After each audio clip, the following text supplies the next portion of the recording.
जी हां, सही सुना आपने। एक ही फिल्म में शाहरुख खान, उनके बेटे आर्यन और उनके बेटे अब्राम। हेलो, वेलकम, खुशामदीद, नमस्कार। आप देख रहे हैं एक ऐसा शो जिसका नाम है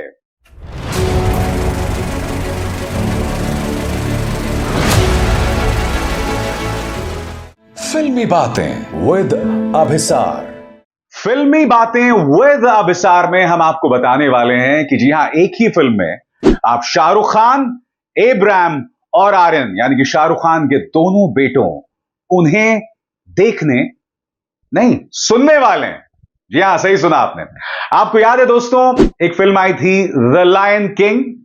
लायन किंग जब भारत में रिलीज हुई थी और जब इसका हिंदी वर्जन आया था, तो उस हिंदी वर्जन के लिए शाहरुख खान ने मुफासा के लिए आवाज डब की थी और सिम्बा के लिए आवाज डब की थी उनके बेटे आर्यन ने। अब द लायन किंग की प्रीक्वेल आ रही है, यानी कि लायन किंग कैसे बना, मुफासा कैसे इतना बड़ा जंगल का बादशाह बना, उसका प्रीक्वेल आ रही है जिसका नाम है मुफासा। और अब खबर यह आ रही है दोस्तों कि इसमें न सिर्फ आप शाहरुख खान की आवाज सुनेंगे, आप आर्यन खान की आवाज सुनेंगे और नन्हे अब्राम की भी आवाज सुनने वाले हैं। इसकी एक छोटी सी झलक मैं आपको दिखलाना चाहता हूं, उसे सुनिए। मैं यही उम्मीद कर रहा हूं कि भैया मुझे कोई कॉपीराइट स्ट्राइक नहीं भेज देगा। हां भैया, थोड़ा होश संभाल के, कॉपीराइट स्ट्राइक मत भेज देना। सुनिए वो आवाज, अब्राम की आवाज। कौन है तुम? तुम्हारा नाम क्या है? मुफासा। कहा था ना अजनबियों से दूर रहो। इसे छोड़कर भी तो नहीं जा सकते ना। तो ये तीनों एक साथ हैं, मगर मैं जानता हूं आपके एक जहन में सवाल है कि ये एनिमेशन है और आप सिर्फ इनकी आवाजें सुनेंगे। आज दोस्तों मैं एक बात स्पष्ट कर देता हूं, सुहाना आने वाली हैं शाहरुख खान की अगली ब्लॉकबस्टर किंग में, यानी कि सुहाना एक्टिंग करना चाहती हैं। आर्यन खान के बारे में हम बहुत ज्यादा नहीं सुनते हैं कि वो एक्टिंग करना चाहते हैं, नहीं करना चाहते हैं। मैंने अक्सर उनके इंस्टाग्राम अकाउंट पे देखा है कि वो कुछ स्क्रिप्ट्स पढ़ रहे होते हैं। क्या वो खुद के लिए कोई स्क्रिप्ट पढ़ रहे हैं या फिर वो खुद कोई फिल्म बनाना चाहते हैं? क्योंकि कई जगहों से ये भी खबरें आती हैं कि आर्यन खान की एक्टिंग में कोई दिलचस्पी नहीं है। उनकी दिलचस्पी डायरेक्शन में है, बिहाइंड द सीन्स में। मगर हां, जहां तक एब्राम की बात है, एब्राम बचपन से ही एक्टिंग में दिलचस्पी रखते हैं। वो मैं आपको बताऊंगा कुछ देर बाद। मगर जैसे कि मैं बात कर रहा था, मुझे इस बात को लेकर हैरत नहीं होगी कि आज ना सही मगर आज से 10 साल बाद आप एक ऐसी फिल्म देखेंगे जिसमें शाहरुख खान होंगे, आर्यन होंगे, एब्राम होंगे, सुहाना भी होंगी। जी हां, मुझे हैरत नहीं होने वाली है। क्या पता किंग पार्ट 3, पार्ट 4 उसमें ही दिख जाए।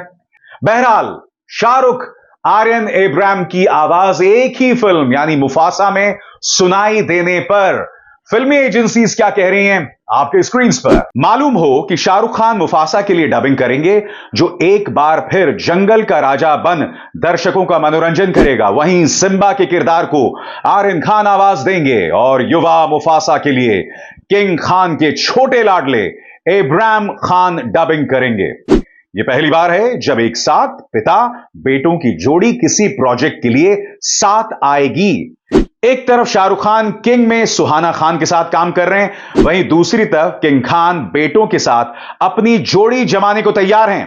दोस्तों, शाहरुख खान के लिए यह लम्हा किसी इमोशनल लम्हे से कम नहीं है।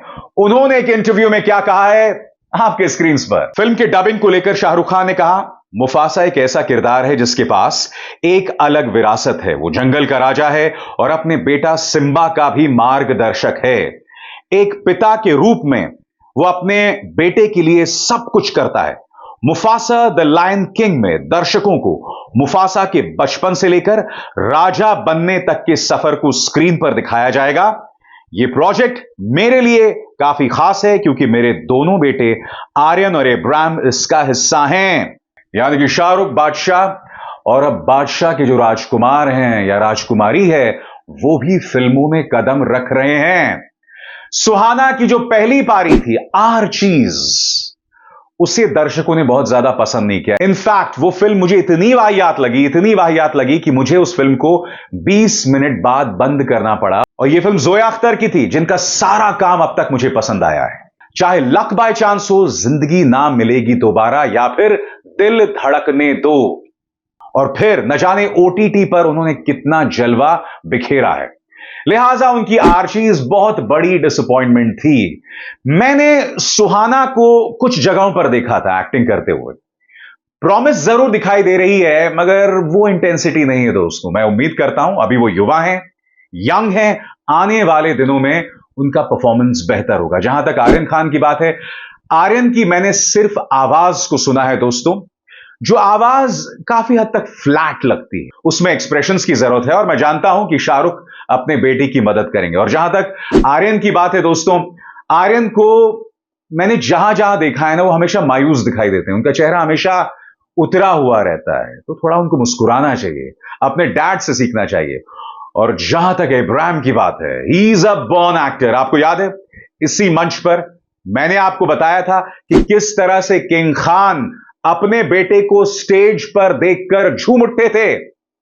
आइए एक बार फिर देखते हैं इब्राहिम का जलवा, जो मैंने आपको अपने प्लेटफॉर्म पर दिखाया था। आप जानते हैं दोस्तों, मां बाप के लिए सबसे बड़ा लम्हा होता है जब वो अगली पीढ़ी के हाथ में अपनी बागडोर सौंपते हैं, या फिर वो अपने बच्चों को किसी मंच पर देखते हैं परफॉर्म करते हुए। यही लम्हा शाहरुख खान और उनकी वाइफ गौरी ने देखा जब अब्राहम स्टेज पर थे, एक्टिंग कर रहे थे पूरे कॉन्फिडेंस के साथ। शाहरुख खान के चेहरे पर खुशी जो है वो देखते ही बनती थी दोस्तों। और इंटरनेट पर आप इससे प्यारी चीज कोई नहीं देखने वाले हैं। मैं चाहूंगा आप इस पूरे वीडियो को देखें, फिर मैं उसकी चर्चा करता हूं। So what? Food and feast the only two things you can think of, Kut.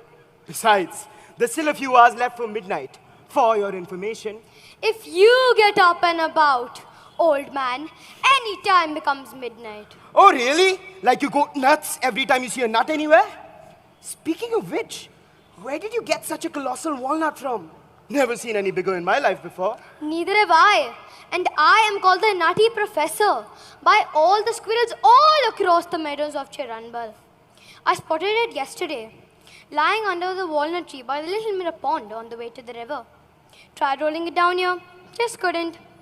So today morning, I borrowed the wheelbarrow of Mola the Mole as he lay blissfully asleep in his burrow, and have managed to bring it back home. Should last me a month at least, unless you and your two guests gorge on it tonight. तो आप देख सकते हैं दोस्तों कि शाहरुख बच्चे की तरह किस तरह से खुश हो रहे हैं। और अगर आपने देखा होगा, अब्राहम की पूरी बॉडी लैंग्वेज में एक बला का कॉन्फिडेंस है, गजब कॉन्फिडेंस है उसमें। और एक तरह से कहा जा सकता है कि अगर शाहरुख खान की विरासत को कोई आगे ले जाता हुआ दिख रहा है तो वो अब्राहम है। मगर कई लोगों के जहन में एक सवाल होगा, लोग वंशवाद की बात करेंगे, लोग नेपोटिज्म की बात करेंगे। यकीनन दोस्तों नेपोटिज्म है, मगर अगर आपका बेटा टैलेंटेड नहीं है तो कृपया उसे थोपने की कोशिश ना करें। मसलन आपको याद होगा all time romantic hero Dev Anand, उनका एक बेटा था सुनील आनंद। सुनील आनंद को उन्होंने लॉन्च किया, कुछ नहीं कर पाए। मनोज कुमार के एक बेटे हुआ करते थे, उन्हें लॉन्च करने की कोशिश की गई, कुछ नहीं कर पाए। अमिताभ बच्चन के बेटे अभिषेक बच्चन, बेहतरीन एक्टर, उनकी तो खैर किस्मत थोड़ी सी खराब है, वरना अभिषेक बच्चन एक निहायत ही शानदार एक्टर, मगर वो उस मुकाम को हासिल नहीं कर पाए जो उनके पिता या उनकी मां ने हासिल किया था। But undoubtedly a fantastic actor. Rakesh Roshan के बेटे ऋतिक रोशन, वो तो हैं ही स्टार। जैकी श्रॉफ के बेटे टाइगर श्रॉफ। अब टाइगर श्रॉफ की पिछली कई फिल्में बुरी तरह से फ्लॉप हुई हैं। डांस अच्छा करते हैं, जलवा अच्छा है उनका स्क्रीन पर, मगर एक्टिंग थोड़ी सी इधर उधर है, और ऊपर से कोई फिल्में भी नहीं चल रही उनकी। तो कहने का अर्थ यह है कि फिल्म एक्टर्स हैं तो उनके बेटे फिल्म लाइन में ही जाएंगे। इनफैक्ट शाहरुख खान ने मुझे खुद आज नहीं, साल 2000 में, आज से 24 साल पहले बताया था, जब मैं बीबीसी के लिए वंशवाद यानी कि नेपोटिज्म पर कहानी कर रहा था, तो उन्होंने खुद कहा था कि भाई अगर मेरा बेटा है या मेरी बेटी है, जब वो बड़े होंगे तो वो तो फिल्मों में ही जाएंगे ना, क्योंकि उन्होंने अपने आसपास फिल्मी माहौल देखा होगा, शूटिंग्स होते हुए देखा होगा, बहुत कुछ सीखा होगा। यह बात शाहरुख ने आज नहीं 24 साल पहले मुझे कही थी। बहरहाल जो भी है दोस्तों, मेरा यह मानना है कि अगर किसी में टैलेंट है तो ये मायने नहीं है कि वो किसी स्टार के बेटे हैं या नहीं है, मगर हां, उनके लिए राह जरूर आसान हो जाती है। मगर एक या दो फिल्मों के बाद अगर आप में दम नहीं है तो आपका वही हाल होता है जो उन स्टार बेटों का हुआ जिनमें टैलेंट नहीं था। अभिसार शर्मा को दीजिए इजाजत। नमस्कार।